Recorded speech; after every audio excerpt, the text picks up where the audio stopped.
Hello and welcome to my channel Amoeba Savant. My name is Naylene Jones and this is where I'm going to try to read to you because I don't have permission to read any books yet.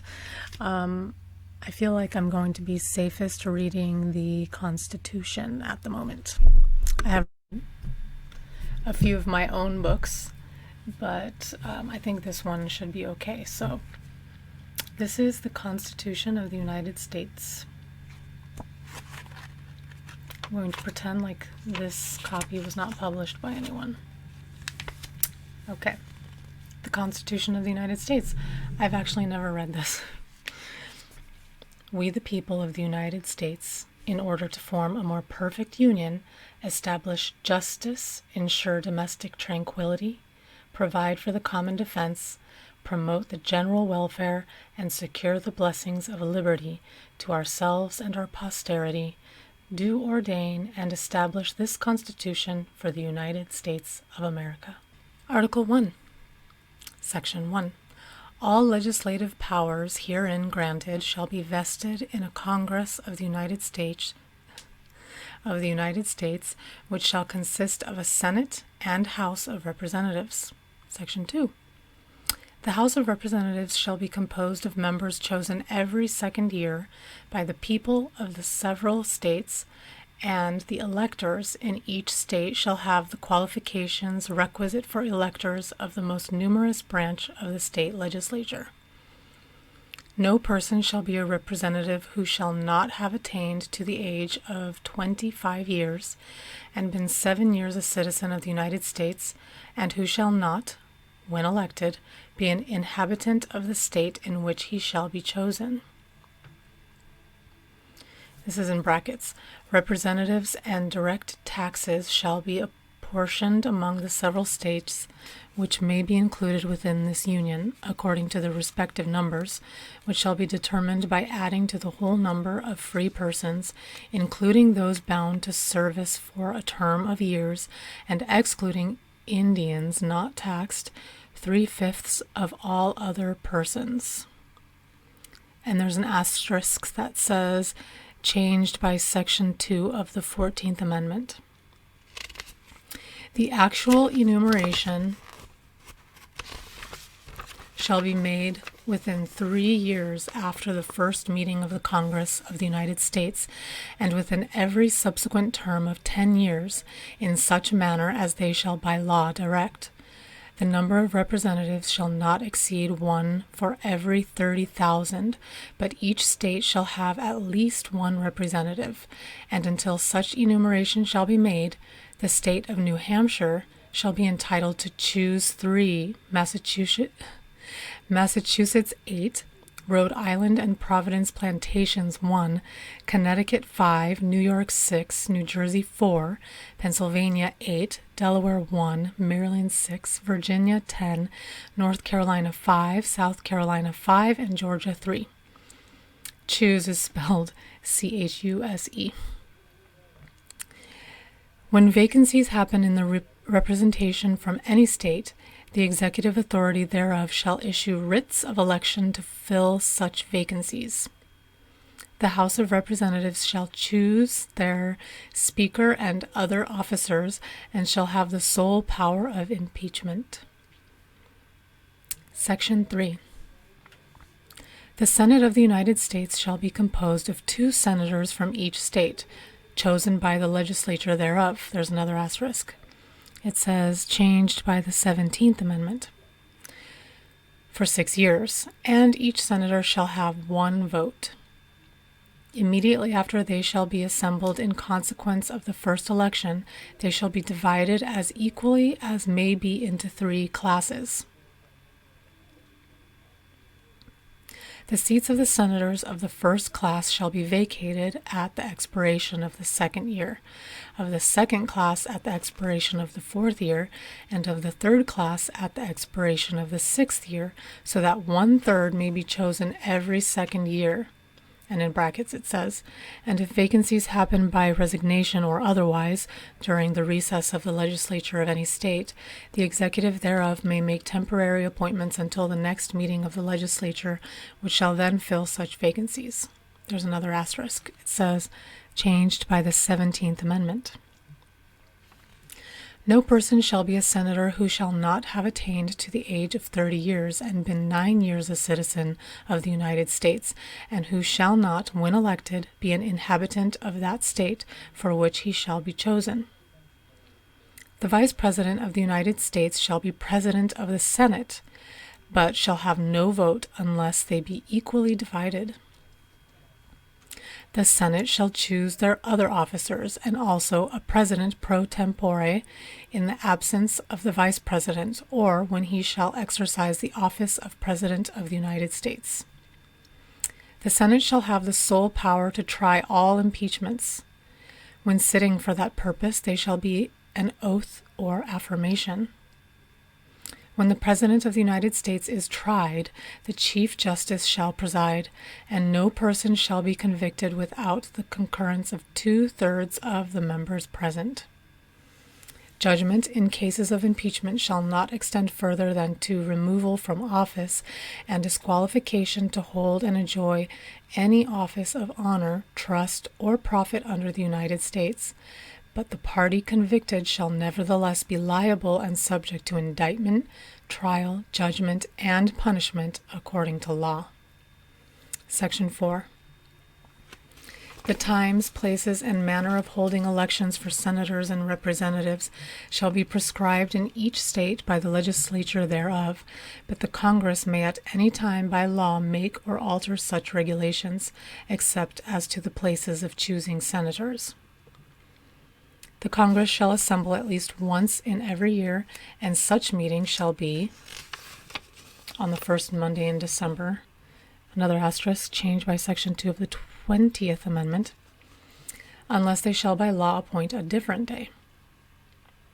Section 5. Each house shall be the judge of the elections, returns, and qualifications of its own members, and a majority of each shall constitute a quorum to do business. But a smaller number may adjourn from day to day, and may be authorized to compel the attendance of absent members in such manner and under such penalties as each house may provide. Each house may determine the rules of its proceedings, punish its members for disorderly behavior, with the concurrence of 2/3, expel a member. Each house shall keep a journal of its proceedings, and from time to time publish the same, excepting such parts as may in their judgment require secrecy. And the yeas and nays of the members of either house on any question shall, at the desire of 1/5 of those present, be entered on the journal. Neither house during the session of Congress shall, without the consent of the other, adjourn for more than 3 days, nor to any other place than that in which the two houses shall be sitting. Section 6. The senators and representatives shall receive a compensation for their services to be ascertained by law, and paid out of the Treasury of the United States. They shall in all cases, except treason, felony, and breach of the peace, be privileged from arrest during their attendance at the session of their respective houses, and in going to and returning from the same, and for any speech or debate in either house, they shall not be questioned in any other place. No senator or representative shall, during the time for which he was elected, be appointed to any civil office under the authority of the United States, which shall have been created, or the emoluments whereof shall have been increased during such time, and no person holding any office under the United States shall be a member of either house during his continuance in office. Section 7. All bills for raising revenue shall originate in the House of Representatives, but the Senate may propose or concur with amendments as on other bills. Every bill which shall have passed the House of Representatives and the Senate shall, before it becomes law, be presented to the President of the United States.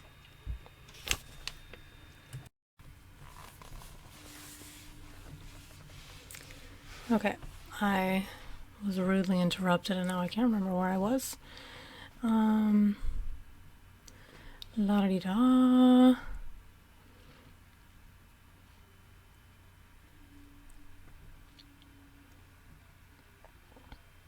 Every bill which shall have passed the House of Representatives and the Senate shall, before it becomes a law, be presented to the President of the United States. If he approve, he shall sign it, but if not, he shall return it, and with his objections to that House in which it shall have originated, who shall enter the objections at large on their journal, and proceed to reconsider it. If, after such reconsideration, 2/3 of that House shall agree to pass the bill, it shall be sent, together with the objections, to the other House, by which it shall likewise be reconsidered, and if approved by 2/3 of that House, it shall become a law. But in all cases, the votes of both houses shall be determined by yeas and nays, and the names of the persons voting for and against the bill shall be entered on the journal of each house respectively. If any bill shall not be returned by the President within 10 days, Sundays excepted, after it shall have been presented to him, the same shall be a law, in like manner as if he had signed it, unless the Congress, by their adjournment, prevent its return, in which case it shall not be a law.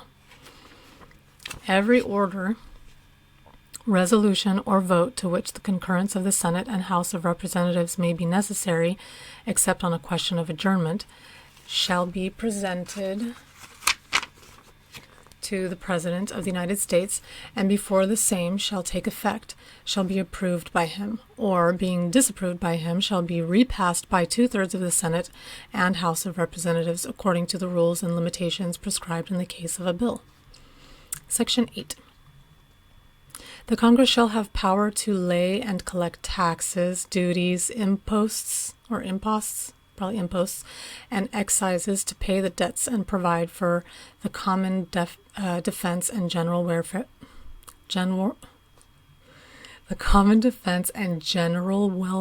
of the United States, but all duties, imposts, and excises shall be uniform throughout the United States. To borrow money on the credit of the United States, to regulate commerce with foreign nations and among the several states and with the Indian tribes, to establish an uniform rule of naturalization and uniform laws on the subject of bankruptcies throughout the United States, to coin money, regulate the value thereof and of foreign coin, and fix the standard of weights and measures, to provide for the punishment of counterfeiting the securities and current coin of the United States. Does it count when they print the money? To establish post offices and post roads, to promote the progress of science and useful arts by securing for limited times to authors and inventors the exclusive right to their respective writings and discoveries, to constitute tribunals inferior to the Supreme Court, to define and punish piracies and felonies committed on the high seas and offenses against the law of nations, to declare war, grant letters of marque and reprisal, and remake rules concerning captures on land and water. It doesn't say remake rules, it just says and make rules. To raise and support armies, but no appropriation of money to that use shall be for a longer term than 2 years. To provide and maintain a navy, to make rules for the government and regulation of the land and naval forces, to provide for calling forth the militia to execute the laws of the Union, suppress insurrections, and repel invasions, to provide for organizing, arming, and disciplining the militia, and for governing such part of them as may be employed in the service of the United States, reserving to the states, respectively, the appointment of the officers and the authority of training the militia according to the discipline prescribed by Congress. I'm probably an idiot here, but I thought a militia was like more of a citizens who create their own little army or something. I'm an idiot, I know. Hence Amoeba Savant.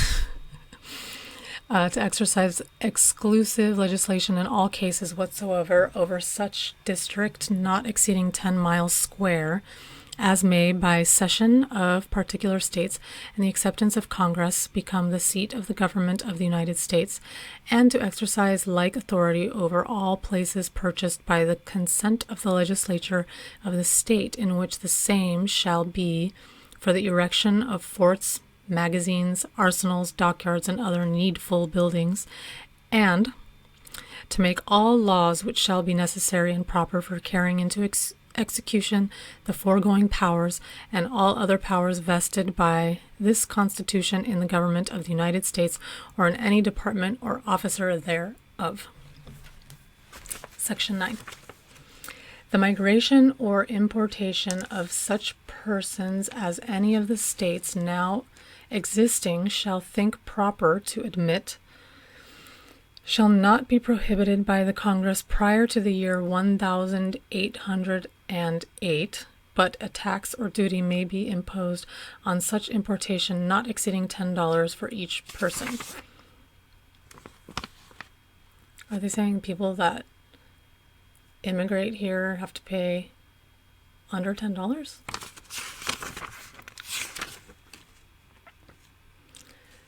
The migration or importation of such persons as any of the states shall now existing shall think proper to admit shall not be prohibited by the Congress prior to the year 1008. So in 1808, so 1808, but a tax or duty may be imposed on such importation not exceeding $10 for each person. The privilege of the writ of habeas corpus shall not be suspended unless when in cases of rebellion or invasion the public safety may require it. No bill of attainder or ex post facto law shall be passed. No capitation or other direct tax shall be laid unless in proportion to the census or enumeration herein before directed to be taken. So, like, if they bring in people from other countries, as it is rumored to be happening, does that mean that they can make our taxes higher? Let me know if I'm probably wrong again. Just comment what you think it means. No capitation or other direct tax shall be laid unless in proportion to the census or enumeration herein before directed to be taken. No tax or duty shall be laid on articles exported from any state.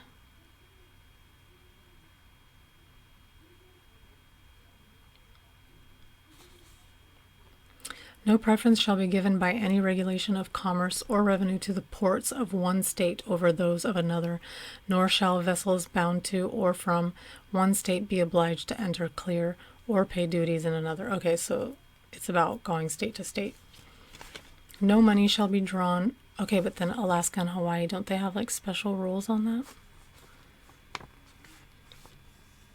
No money shall be drawn from the treasury, but in consequence of appropriations made by law, and a regular statement and account of the receipts and expenditures of all public money shall be published from time to time. No title of nobility shall be granted by the United States. That means I can't be a princess. Okay. And no person holding any office of profit or trust under them shall, without the consent of the Congress, accept of any present, emolument, office, or title of any kind whatever from any king, prince, or foreign state. Section 10. No state shall enter into any treaty, alliance, or confederation, grant letters of marque and reprisal, coin money, emit bills of credit, make anything but gold and silver coin a tender in payment of debts, pass any bill of attainder, ex post facto law, or law impairing the obligation of contracts, or grant any title of nobility. No state shall, without the consent of the Congress, lay any imposts or duties or imports or exports except what may be absolutely necessary for executing its inspection laws, and the net produce of all duties and imposts laid by any state on imports or exports shall be for the use of the Treasury of the United States, and all such laws shall be subject to the revision and control, spelled with a U, of the Congress. No state shall, without the consent of Congress, lay any duty of tonnage except keep troops or ships of war in time of peace, enter into any agreement or compact with another state or with a foreign power, or engage in war unless actually invaded, or in such imminent danger as will not admit of delay.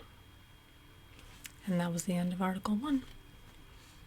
Please subscribe and continue to Article 2.